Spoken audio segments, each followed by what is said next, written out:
Snakes are one of nature's most interesting and mysterious creatures. Although they do not have a visible face, they have their own communication methods and vocalization features. Snakes use a number of biological mechanisms to make sounds. These mechanisms vary depending on the snake's anatomical structure.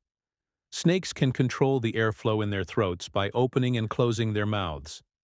They can make sounds of different tones and frequencies during this process. Some snakes can also make sounds by shaking or rubbing their bodies.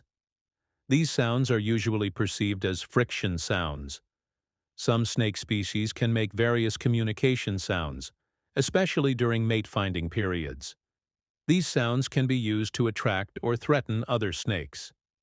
The sounds made by snakes vary depending on their species and situation. Most snakes make a rustling-like sound during their crawling movements. This sound is especially important for scaring animals that are nearby to catch their prey. During mate-finding periods, some snake species can make certain sounds to attract other snakes. These sounds are usually more melodic and attractive. Snakes may make a rustling sound when they feel threatened. This sound serves as a warning to their enemies.